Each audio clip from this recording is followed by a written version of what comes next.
protocole n'a pas changé depuis et restera en vigueur jusqu'au 20 janvier. Actuellement, je crois que le Premier ministre s'exprime à la télévision. On en saura un peu plus ce soir s'il y a des modifications à apporter.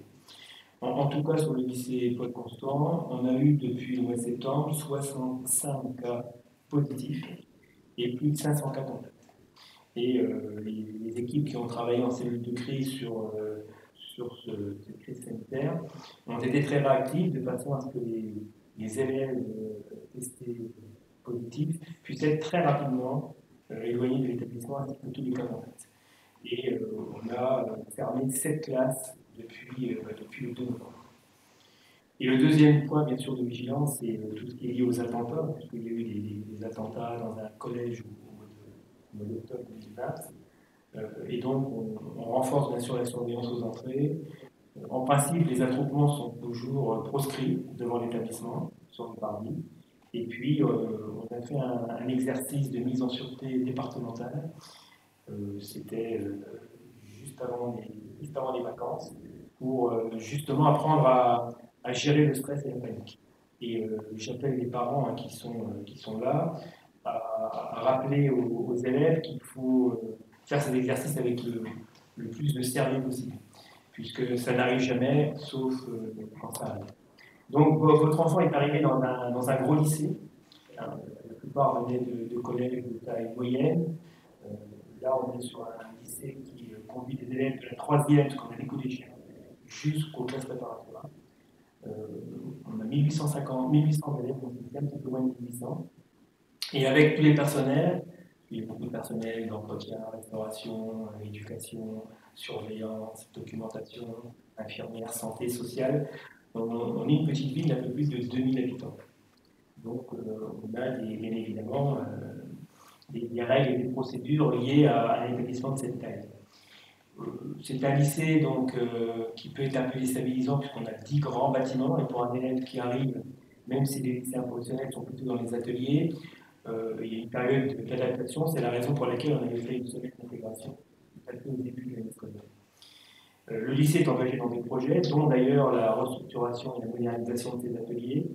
On a revu complètement le parc informatique pour apporter des conditions correctes aux élèves. On est sur un travail également de restauration de l'internat, restauration de restructuration de la restauration. Et puis on est aussi sur des projets un petit peu d'avenir dans le cadre de ce qu'on appelle territoire d'industrie, où on essaye d'imaginer les grandes technologies de demain et comment on pourrait former nos élèves au métier de demain qu'on ne connaît encore pas complètement. Voilà. Donc ça, c'était quelques mots pour vous présenter le lycée. Je vais essayer, mon adjoint, de vous présenter les effectifs du lycée et de vous expliquer quelles sont les classes dont on dispose en seconde, en avant. Merci Bruno. Mesdames et messieurs, bonsoir. Philippe Asnadjian, proviseur adjoint, je suis en responsabilité des élèves de la voie professionnelle sur le lycée Paul Constant. On va regarder ensemble une slide qui reprend en fait les effectifs de la voie professionnelle au niveau du CAP, des 3e prépa métiers et des secondes professionnelles. Voilà. Donc la slide va vous apparaître dans les quelques secondes qui vont suivre.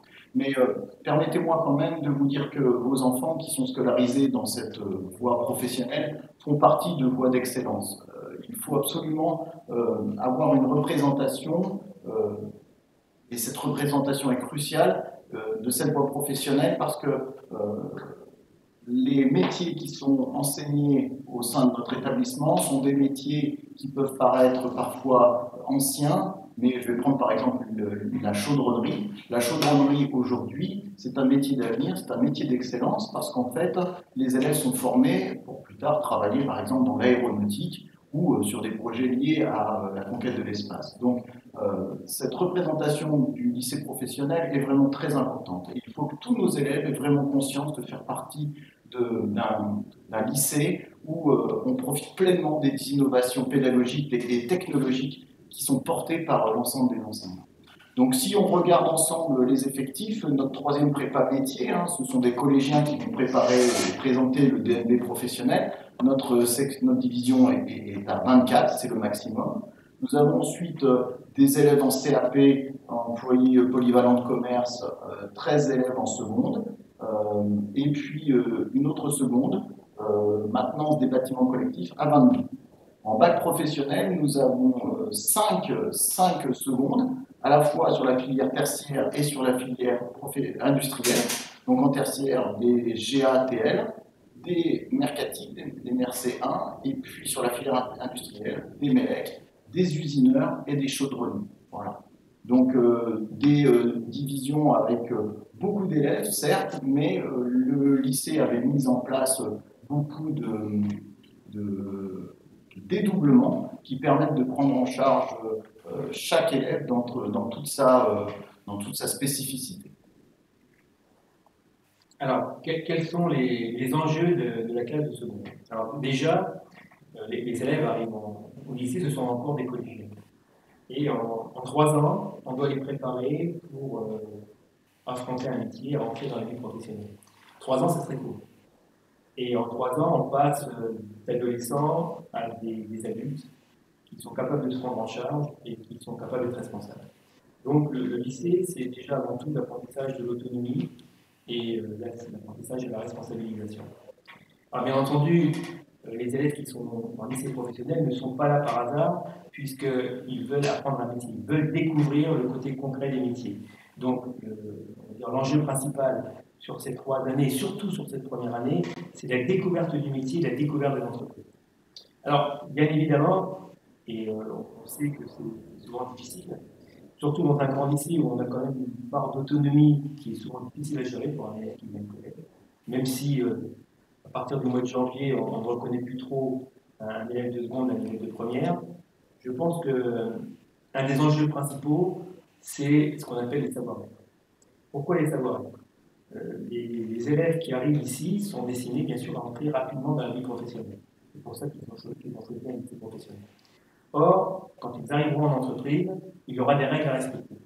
Et ces règles, ils ne vont pas les découvrir le jour de l'arrivée en entreprise. Ils ont 3 ans pour s'y préparer. Quelles sont ces règles? Arriver à l'heure, la ponctualité, la première des règles. Et ça, ce n'est pas toujours acquis chez tous nos élèves. Être capable de prendre des initiatives. Si vous n'avez rien à faire, vous ne restez pas sans rien faire, vous vous rendez utile. Être capable d'être curieux, d'aller au-devant de ce qu'on nous demande, et surtout d'être respectueux. Et je pense que ces règles-là sont déjà des critères à l'embauche, mais pas seulement. Ce sont aussi des règles de vie qui vont accompagner l'adulte tout au long de sa carrière. Alors aujourd'hui, en seconde, on aura des choix à faire déjà en fin de seconde. Quels vont être ces choix? L'élève va pouvoir continuer, bien sûr, sa scolarité sous statut scolaire, c'est-à-dire au lycée de la même manière que cette année, en première. Par contre, il peut dès la première choisir de continuer un apprentissage. Pourquoi? Parce que bon, le lycée lui pèse, pourquoi pas. Ou alors, il a découvert une entreprise dans laquelle il se sentait bien et avec laquelle l'entreprise a décidé de contracter avec lui. Et donc là, on arrive sur un statut déjà pratiquement salarié, puisqu'on est sur 35 heures semaine. Donc, ce premier choix, déjà, c'est aussi une prise de responsabilité et un choix de parcours. Alors, bien sûr, quel va être le rôle des élèves tout au long de ces 3 années? Déjà, de passer d'une posture de collégien à une posture de lycéen. Et ce n'est pas du tout la même chose. Ici, on voit les élèves, la plupart du temps, pas tous, mais beaucoup de choses, même les professeurs. On est avec encore des personnes qui ne sont pas adultes, qui sont de futurs adultes, et on les respecte pour ça. Les élèves doivent être responsables, bien entendu, j'en ai parlé tout à l'heure. Je pense que le lycée professionnel, contrairement à ce qu'on peut dire, demande des efforts et une discipline de comportement, mais aussi de travail. Je suis toujours surpris quand des élèves du lycée professionnel, à l'internat par exemple, me disent « nous, on n'a rien à faire », comme si, bon, nous, on ne fait pas d'études. Non, c'est faux. La rigueur, le travail, même le travail entre guillemets intellectuel, c'est aussi une des compétences qu'on développe en lycée professionnel. Et puis savoir gérer son temps. Savoir gérer son temps, c'est surtout son temps quand on n'a pas de cours. Alors bien sûr, il y a beaucoup de cours en lycée professionnel, mon proviseur adjoint vous l'expliquera tout à l'heure, plus que de cours en enseignement général, mais quand on a fini ces cours, qu'est-ce qu'on fait? Je pense que là, on peut aller en études, travailler, s'avancer, et à l'internat, c'est la même chose. Donc on va essayer d'ailleurs à l'internat de permettre aux élèves de seconde professionnelle d'avoir accès à des outils numériques, qui seront peut-être un peu plus ludiques, mais je pense que c'est fondamental d'apprendre à gérer son temps. Et puis, quel est le rôle des parents? puisque bien évidemment, les parents sont loin du lycée, mais on voit les effets tous les jours à la maison. Ben, c'est déjà des accompagnés. Les élèves qui ne réussissent pas, même si ils ont l'air comme ça assez détachés, sont souvent des élèves en souffrance. Et donc, je pense que les parents doivent accompagner les élèves dans les moments difficiles. Et puis, ils sont là également pour leur donner une ambition légitime. Pas trop, mais pas non plus, pas assez. Hein, je pense que chacun a une intelligence qui lui permet de réussir dans la vie. Et les parents sont aussi à la base de la confiance qu'on va leur donner. Et puis, vous avez un rôle d'alerte, puisque quand il y a des dérapages que vous constatez chez vos enfants ou des changements de comportement, il faut tout de suite nous en informer, parce qu'il peut y avoir des choses qui nous échappent, et ces informations-là nous sont très utiles. Alors, quel est l'esprit de cette réforme? Parce que le lycée professionnel est en grande réforme, comme d'ailleurs tous les lycées, mais je crois que celle du lycée professionnel est plus importante que les autres. Mon proviseur adjoint vous l'a dit, le lycée professionnel, ce sont des filières d'excellence. Ce n'est pas la voie de garage, tu n'as pas réussi, tu iras en lycée professionnel. Non, c'est une filière d'excellence. C'est-à-dire qu'on doit être fier d'être dans son lycée et fier de pouvoir exercer plus tard un métier qui sera un métier dans tous les cas, un métier d'avenir. Donc, il n'y a pas de honte à rentrer en lycée professionnel, bien au contraire. Et je pense que ça a été peut-être le problème du système éducatif français sur les 30 dernières années, où hors des cours théoriques, point de salut. On a un tissu d'entreprise de très très haut niveau, et ce sont des personnes qui sont passées par la voie professionnelle. Alors, on a dans cette réforme également des tests de positionnement, c'est-à-dire que dès le début de la seconde, les élèves ont été testés en mathématiques et en français, ce qui nous permet d'avoir une vision déjà sur les élèves qui seront en difficulté et qui auraient besoin d'un soutien. La grande nouveauté, c'est qu'on va découvrir progressivement un métier. C'est-à-dire qu'en seconde, tout n'est pas joué. On choisira véritablement son métier en classe de première. Et en seconde, on va en parler juste après, il y aura les familles de métiers, c'est-à-dire qu'on sera sur une culture commune à plusieurs métiers, qui permettra à un élève de pouvoir voir tout ce qui peut exister au sein de ces métiers, et de faire un choix raisonné. C'est très difficile en seconde de dire je vais aller en usinage, je vais aller en chaudronnerie, alors qu'on ne sait souvent pas ce qu'est l'usinage, on ne peut pas se la chaudronnerie.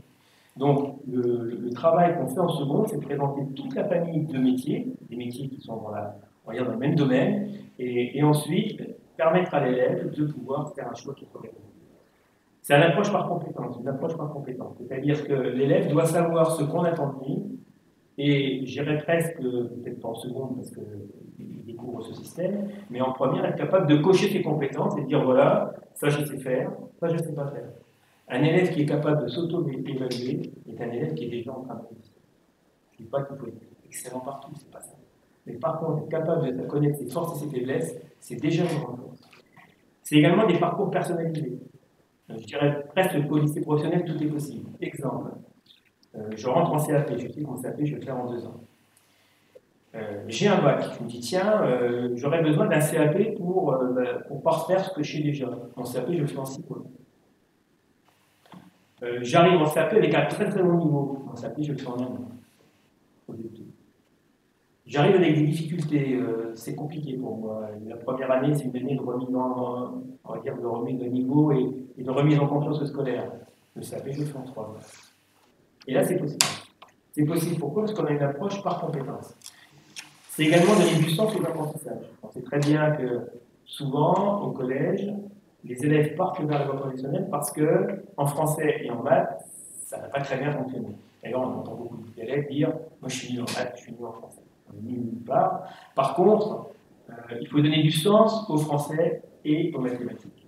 Et ça, c'est aussi la réforme de la voie professionnelle. C'est-à-dire, on est sur un projet et on se rend compte qu'on a besoin de calculs mathématiques ou qu'on a besoin de s'exprimer pour présenter le projet. Et là, on renforce nos compétences en français et en mathématiques. Et puis, c'est un choix de poursuite d'études, comme je vous l'ai dit, puisqu'on peut choisir soit de continuer sous le statut scolaire, soit sous le statut d'apprenti. Or, l'apprentissage est en plein développement actuellement, et d'ailleurs, en aparté, l'État qui avait donné de gros avantages aux entreprises pour prendre un apprenti, jusqu'à 5 000 à 6 000 euros par apprenti, a reconduit, donc c'était jusqu'au mois de février, a reconduit ce dispositif pour permettre à des élèves de rentrer tout de suite dans le monde de l'entreprise et surtout de ne pas décrocher du système scolaire. Avec le métier, M. Bastien. Famille des métiers, la réforme en fait, du lycée professionnel a permis d'ores et déjà découvrir 14 familles de métiers clairement identifiées. Ces familles de métiers permettent en fait de regrouper des compétences qui seront nécessaires ensuite dans plusieurs formations. Cela permet aux élèves en fait de prendre leur temps pour choisir leur voie. Et en aucun cas on les met dans une sorte de tunnel dans lequel ils ne pourront sortir. Et c'est une possibilité qui leur est offerte et qui leur permet en fait de mûrir pendant un certain temps leur projet. Donc toutes les formations professionnelles ne font pas encore partie de famille des métiers, mais c'est quelque chose qui sent à se développer et ça fait partie de l'esprit de la réforme. Mais ce qu'il faut aussi voir, c'est que la pédagogie ne s'exerce pas seulement au sein de l'établissement. Vous avez vu des slides passer tout à l'heure. 25% de la formation se passe en milieu professionnel, c'est-à-dire se passe chez des professionnels. Et c'est également un lieu où les élèves apprennent des savoir-être. Comme M. le Proviseur le rappelait, les savoir-être sont au moins aussi importants que les savoir-faire. Au sein du lycée également, nous essayons au maximum de développer les démarches de projet et de prise d'initiative, parce que cela permet en fait de favoriser l'insertion professionnelle et la poursuite d'études de nos élèves. Et la réforme, effectivement, permet aux élèves de terminale, par exemple, de suivre des modules soit pour entrer dans la vie professionnelle, soit pour continuer des études après le bac, sur un BTS ou un IUT. Voilà. La voie professionnelle telle qu'elle est pensée aujourd'hui permet d'avoir un bagage, donne un bagage aux élèves qui leur permettra d'évoluer sereinement tout au long de leur carrière, au gré des expériences qu'ils arriveront à dépasser et qu'ils se forgeront au quotidien. Voilà. Bien. Alors sur les élèves qui peut-être s'interrogent sur cette famille de métiers. Certains sont rentrés en seconde dans le métier de la gestion administrative, du transport et de la logistique. C'est-à-dire que là, on est commun à 3 métiers et on va développer des compétences qui sont communes aux 3 métiers et on aura déjà une approche des choix. Le choix va se faire bientôt. On va commencer à en parler au conseil de classe du premier semestre sur quel choix on va faire en premier. Et il y aura 3 possibilités. Ce qu'on appelait autrefois gestion administration, HTA, qui s'appelle maintenant, alors je vais vous lire parce que c'est encore pas complètement acquis pour nous, Agora, mais assistance à la gestion des organisations et de leurs activités. Donc Agora, c'était en gros gestion d'administration. Ce sera au lycée de Constant. Mais il y en a une deuxième qu'on ouvre à la rentrée, donc l'année prochaine, c'est organisation de transport de marchandises. Alors c'est pas conducteur routier. On organise tout le travail autour des rotations, des camions, des flottes, quelles qu'elles soient. Donc ces 2 formations seront possibles au lycée Paul Constant et les élèves qui sont donc en gestion administration, transport logistique devront faire un choix. Et la 3e, c'est logistique. Ce qui veut dire qu'un élève qui voudrait partir dans la logistique aura la possibilité, après avoir fait la seconde chez nous, d'aller faire la première logistique dans un autre établissement. Et bien entendu, il sera prioritaire. On a depuis l'an dernier les métiers relations clients. Métiers relations clients, ça ouvre vers 3 types de métiers qu'on appelait autrefois commerce, vente et accueil. Bon, maintenant, on appelle plus commerce, vente et accueil. On aura 2 options. Nous, au lycée Paul Constant, on n'aura pas l'accueil. On aura animation, gestion de l'espace commercial. Et on aura prospection clientèle et valorisation de l'offre commerciale. Donc, un côté prospect client et un côté animation et gestion d'espace. Usinage et chaudronnerie, il n'y aura pas de nouveauté cette année pour les élèves qui sont actuellement dans ces filières. L'an prochain, ceux qui arriveront, eux, seront dans des familles de métiers. Et puis, pour tout ce qui est métier d'électricité et des environnements connectés, c'est la même chose. Ils seront intégrés dans des familles de métiers dès l'année prochaine. Co-intervention, c'est vrai. Co-intervention. Vous allez avoir une petite slide en fait qui reprend vue d'avion une salle de classe en fait. Alors rien d'exceptionnel, mais l'accent est mis quand même sur ce processus pédagogique pour que les enseignants développent des processus pédagogiques, on va dire, un peu plus performants. La co-intervention, en fait, c'est une organisation pédagogique qui permet à 2 enseignants d'intervenir ensemble au sein de la classe. Elle doit permettre, en fait, aux élèves de bénéficier de la double vue du double regard des disciplines à la fois professionnelles et aussi des disciplines générales, sur des situations qu'ils rencontreront effectivement dans leur futur métier. Donc ça veut dire qu'on va avoir par exemple, comme c'est le cas sur notre établissement, le professeur d'usinage qui travaille avec le professeur de mathématiques sur des réalisations concrètes, sur des difficultés que l'on peut rencontrer, et c'est du travail extrêmement concret, par exemple sur de la prise de mesure. Voilà.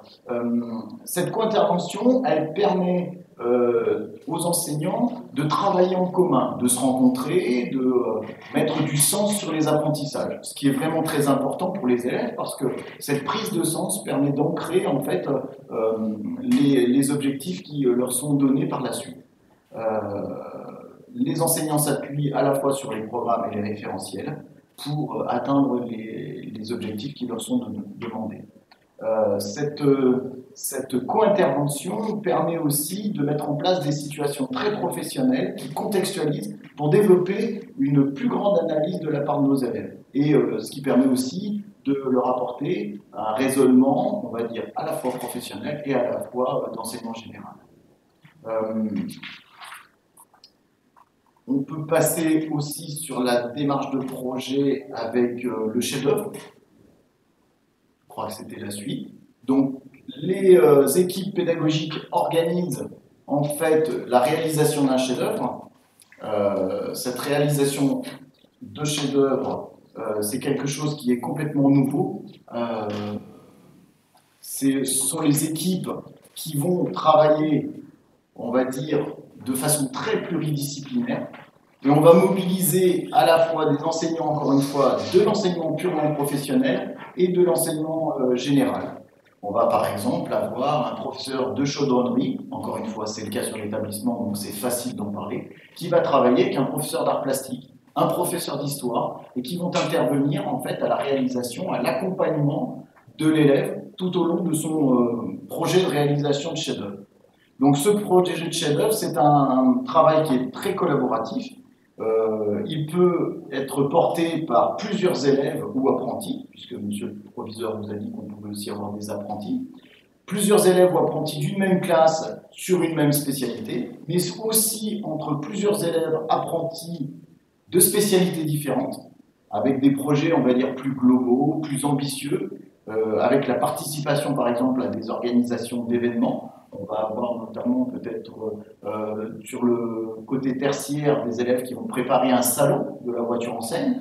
Donc ce sont des moments où l'élève est acteur de sa propre formation, est acteur de ses propres résultats et de ses propres raisonnements et d'augmentation de capacité. Voilà. Je crois. Je t'ai coupé l'arbre sous le pied. Le calendrier. Alors, le calendrier. Pareil, vous allez voir la slide arriver. J'ai repris les dates du diplôme national du brevet parce que nous avons, vous l'avez vu, des élèves de 3e prépa métier. Donc, les épreuves écrites du DNB, diplôme national du brevet, auront lieu les lundis 28 et mardi 29 juin 2021. Les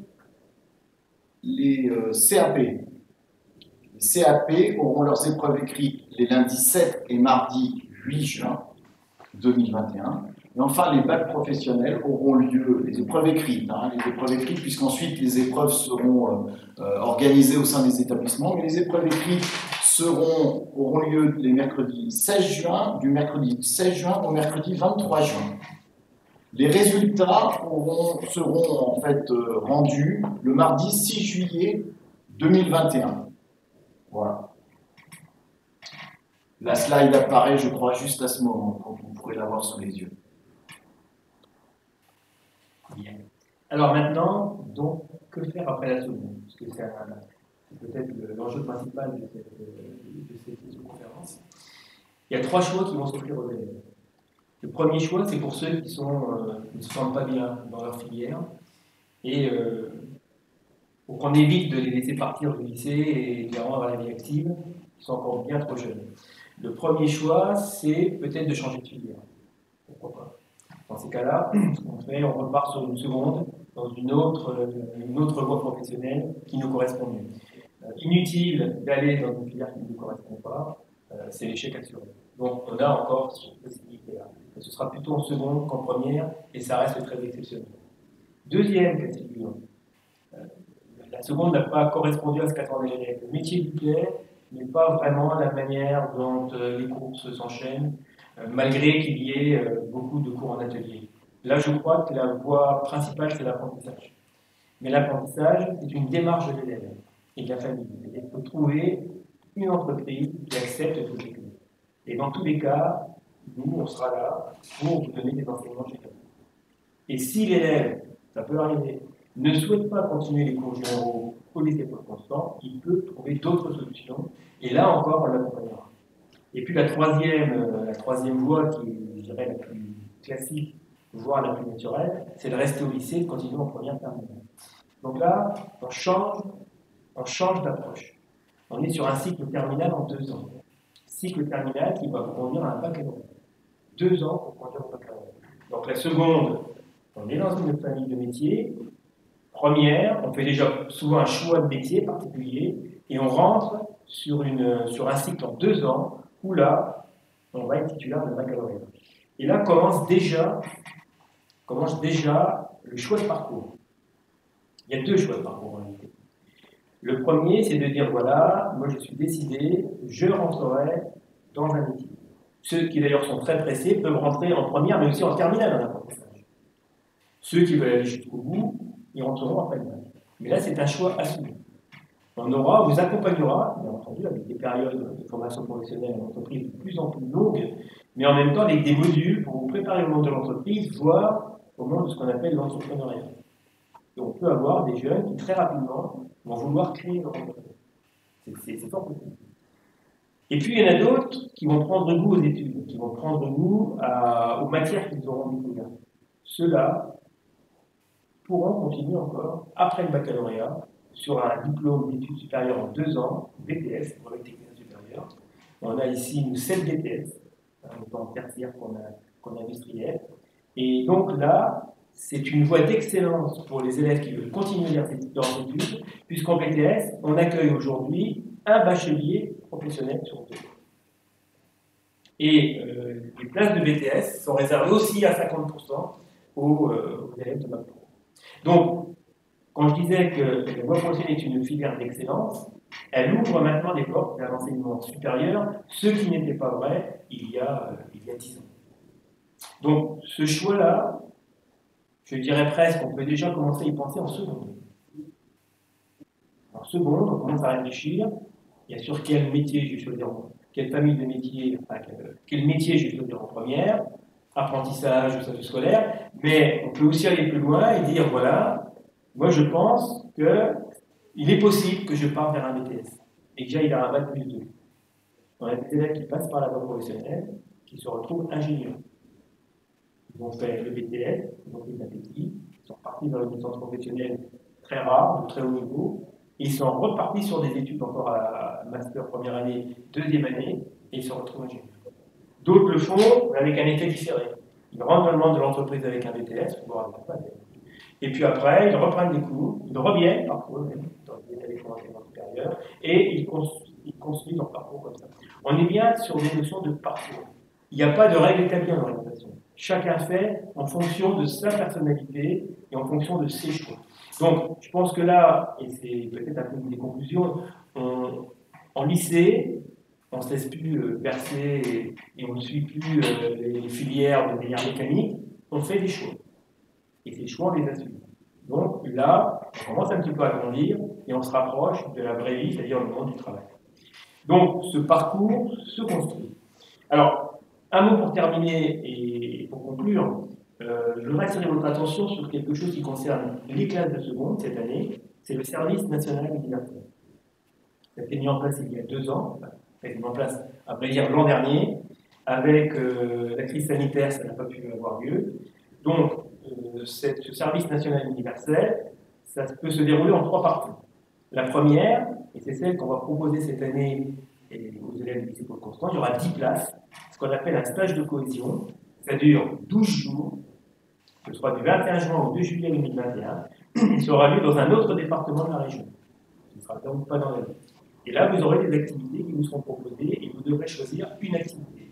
Les activités que vous donnez très rapidement, activités physiques, sportives et de cohésion, autonomie, connaissance des services publics et accès au droit, citoyenneté, institutions nationales européennes, culture patrimoine, découverte de l'engagement, défense, sécurité et résilience nationale, développement durable, transition énergétique. Voilà donc cette thématique. Et donc l'élève, pendant 12 jours, est dans un environnement, il est complètement encadré, complètement pris en charge, et bien sûr, c'est complètement gratuit. Ceux qui vont pouvoir faire ces stages de cohésion sociale vont pouvoir ensuite faire des missions d'intérêt général, s'ils le souhaitent. C'est pas obligatoire non plus. Et là, c'est 12 jours également, mais dans le département. Ça implique bien sûr un autre moment. Et puis certains vont prendre goût à cette approche d'engagement citoyen et pourront s'engager dans l'armée pour une durée de 3 mois minimum dans le département de Manchou. Donc, je pense que c'est un dispositif qui peut être intéressant pour les élèves. Il est bon de le savoir, et après, bien sûr, chacun fera son choix. Donc, voilà donc pour terminer. Je pense que les élèves peuvent être fiers d'être en seconde professionnelle, je dirais même fiers d'être lycée Paul Constant en seconde professionnelle. Il y a énormément de perspectives qui s'ouvrent à vous. Soyez enthousiastes, n'arrivez pas en traînement des pieds. Ayez de l'ambition pour vous-même, donc soyez exigeants, nous serons exigeants. Soyez exigeants, et puis je pense qu'il y a des carrières extraordinaires à faire dans le monde professionnel, et souvent d'ailleurs aussi des métiers bien rémunérés. On parlait d'usine à chaudronnerie, ça devient de plus en plus recherché. Et puis on travaille, nous, dans ce lycée, à vous donner des compétences qui sont des compétences aussi numériques, et qui seront des compétences dont les entreprises auront besoin demain, et ce qui fera certainement des différences à l'avenir. Donc, nous vous remercions, M. Basmajian, de votre attention. J'espère que cette petite conférence vous aura été utile. Les questions que vous auriez à poser, n'hésitez pas à les poser. Je pense qu'on a un chat, on ne l'a pas. Donc, posez-les, vous les posez par écrit directement par mail au lycée Paul Constant. Hein. Il y a une adresse générique sur le site du lycée. Et puis, tous les slides et les diaporamas que vous avez pu voir à l'écran vous seront transmis à ceux qui sont là, et je les en remercie, et à ceux qui ne sont pas là.